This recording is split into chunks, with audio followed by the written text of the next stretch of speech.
Ian Ciadá Varela, private member's business, motion re the gender-based violence tarishkant motherle farragan ar bhain inchkana agus rivishin bavalam falta a chur riv Natasha O'Brien aha ling sa gallery ta falta roth. No, you're very welcome, Natasha. I now call on Deputy Ivana Bacik to move the motion, and the opening speaking slot is for 20 minutes. I'm sharing time, 15 minutes for me and then 5 for Deputy Sherlock. And I want to begin by welcoming to the gallery Natasha O'Brien. As you've said, Cahirlik, Natasha is here with us today, and I know everyone in this house will want to pay tribute again to her amazing tenacity, her resolution, her courage and her honesty in speaking out not only about the horrific attack she endured in Limerick 2 years ago, but also about her experience in the criminal justice process, her experience of the sentencing process, and her fearless advocacy on behalf of victims and survivors of violent crime. And I think Natasha has done a great service to the country by highlighting, shining a spotlight on an area of the criminal justice system that is crying out for reform. And I know, Minister, you agree on this, that it really does need reform. This is an area of law where, and of practice more importantly, where we've seen so many survivors, victims coming forward over the years to speak out about experiences. We have seen reforms made, but there's a great deal more that needs to be done to fix a system that is simply not providing sufficient support to victims and survivors. And I had the great pleasure and honour of sitting with Natasha this morning, of hearing from her as to precisely the sort of change she wants to see made in the system. And in particular, the words, Natasha, if you don't mind me quoting you directly, the words she spoke were so clear and so direct that she wants to see more common humanity in the system. Common humanity. That's really what was lacking, and what appeared to be lacking for so many victims in their experience of going through the criminal justice system. And that's what we need to change. And I know some of the changes can be made in the law, and we in this motion brought forward for Labour this morning have made 8 significant calls on you, Minister, and on the government to change practice and to ensure a better system, a system that's more supportive for victims. But there is also a cultural shift that's needed to ensure that common humanity is much more evident within the system, that judges, legal practitioners have more sensitivity towards the victims and survivors of crime before them in their courts, and indeed that we see a fixing of any disconnect between the experience of the victim as expressed through the victim impact statement and the impact that has or appears to have on the sentencing decision or outcome in the case. And some of the asks in our motion are addressed specifically to that point. But I just want to thank Natasha so much again wholeheartedly for your bravery in coming forward and speaking publicly and in guiding us as to the areas where we need to see change. So, Minister, all of us should be able to expect freedom from violence. And again, this requires a cultural shift, because as we go about our business, commuting, working, spending time with friends, we should be able to take for granted that we can do so without fear, including in our homes. And again, an issue that Natasha's case has highlighted is the real epidemic of gender-based violence, much of it happening behind closed doors in domestic settings in homes. And it's unfortunate, it's deeply unfortunate, deeply distressing that for many people it's not the reality that they can go about their lives in safety, that both in and outside their homes they're subject to acts of aggression which can have life-altering or even life-threatening consequences. Many in those subject to violence in their homes are subjected to corrosive and persistent violence. And even in recent days, even since Natasha's case, we've seen reports of sentence decisions related to what we might describe as persistent, ongoing harassment, abuse and horrific assault and sexual violence in homes. So the motion we Labour TDs have tabled today does not seek to engage in any philosophical conversation about the inevitability of violence, but we do believe that underlying the specific asks we've made is a request, a call for the sort of political and cultural change which is required to reduce and tackle that epidemic of gender-based violence and of aggressive violence more generally.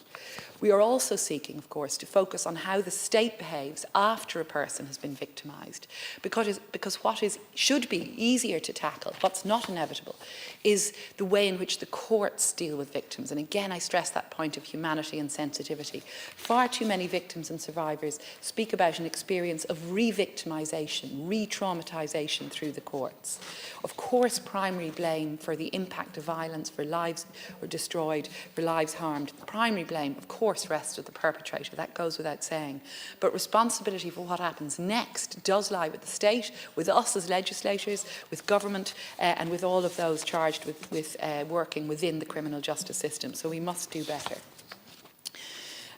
Natasha's experience and the attack she endured was utterly horrific. That she's put her head above the parapet takes an enormous amount of courage. But as I've said, we are so appreciative of her courage and of the courage of some who have spoken out before. And I'm thinking of Lavinia Kerwick, of Jessica Bowes, and more recently of Blonard Raleigh and others who have spoken out about their experience with the hope that that will help us to achieve better supports and a better system for all. And as a woman, as a feminist, and on behalf of Labour, but I think also on behalf of all of us in this House, I want to restate my thanks to Natasha and to those other brave survivors of the violent crime. Of course, thanks are not enough, and I do welcome, Minister, your decision not to oppose our motion today, indeed to support it, I hope, to support the calls in the motion. What will be crucial, of course, is the implementation of those calls and the speed with which the measures we have proposed are to be implemented. And we need to ensure that we're closing gaps in the law and that we're addressing flaws in judicial or courtroom practice which are causing re-traumatisation. I worked, as you know, for many years in the criminal law system, and I did see firsthand how ill-equipped aspects of our system are to deal with the reality of gender-based violence and of violent crime more generally. And I've done a good deal of work over the years with victims and survivors of crime, seeking to improve systems and improve practices. But again, a great deal more needs to be done.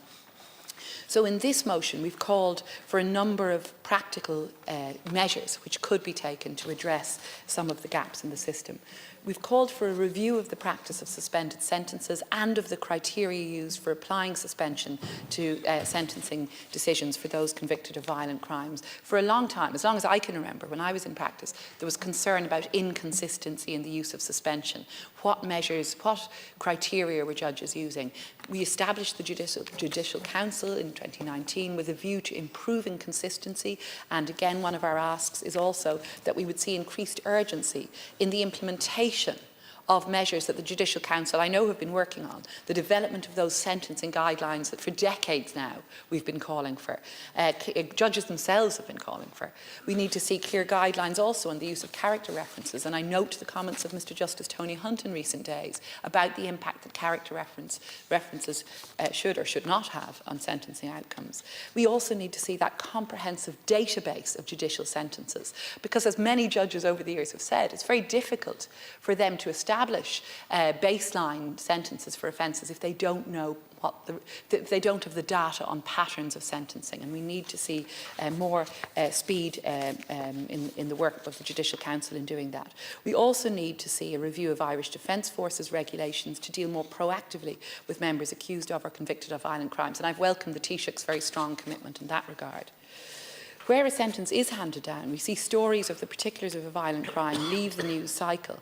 But for a great many victims, of course, we know that the impact is so much longer.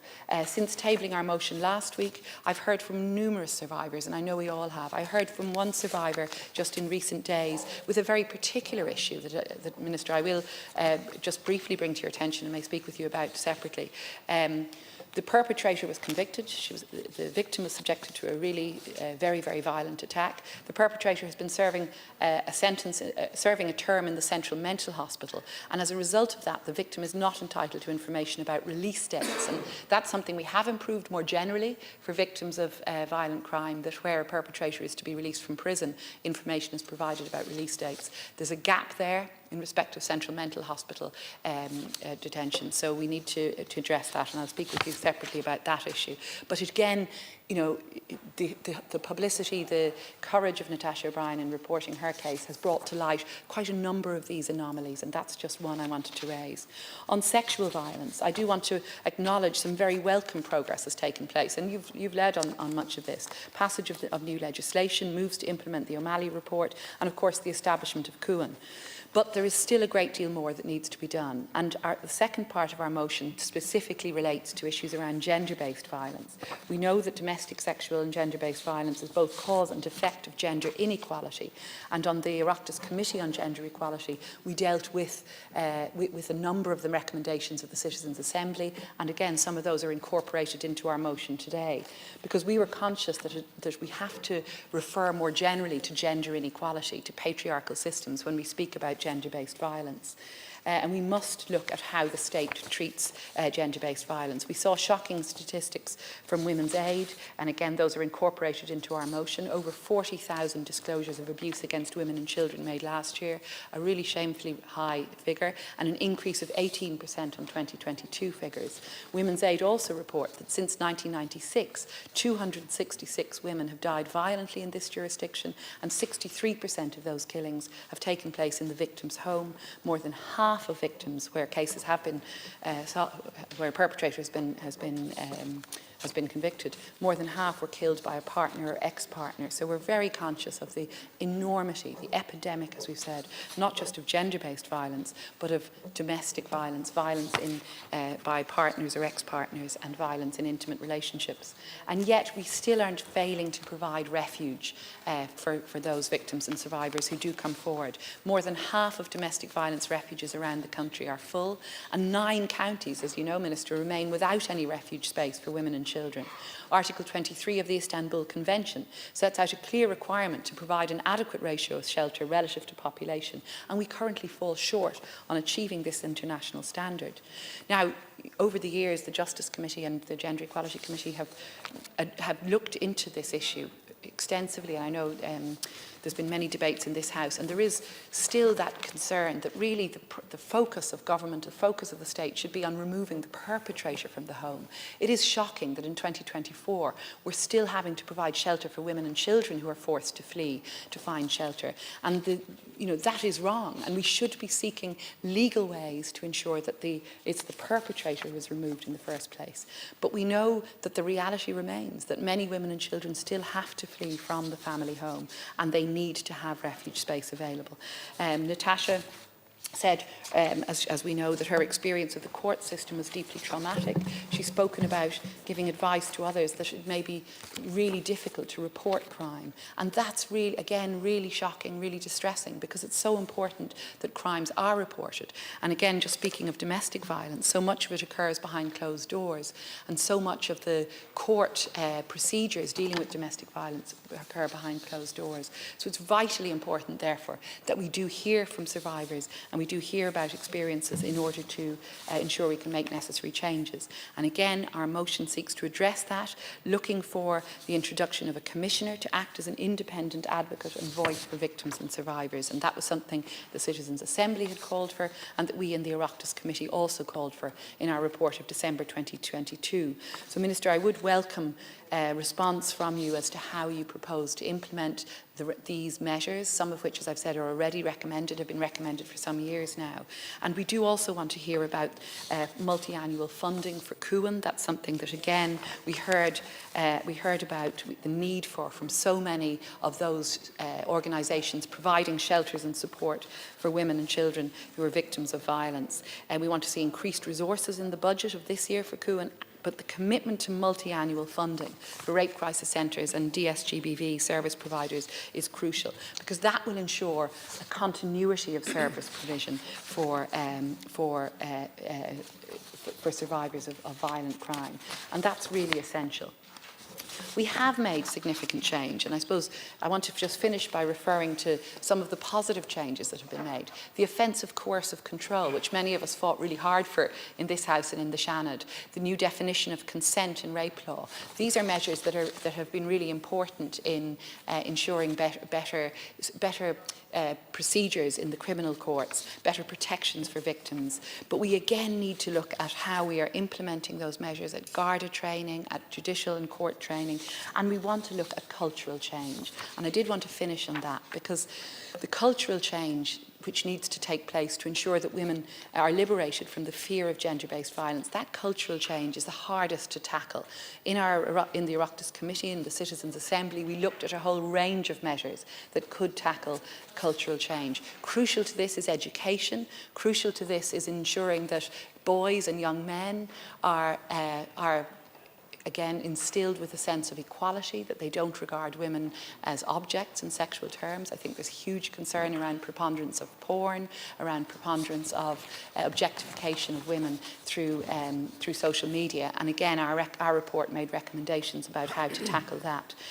We're very conscious that there's been a good deal of focus on culture within the Defence Forces, inevitably as a result of Natasha's case, but it is crucially important that security organisations like the Guards, like the Defence Forces, whose primary purpose is to protect society, that they must have really robust structures in place to address any sense of a culture in which sexism, sexual harassment or abuse is tolerated.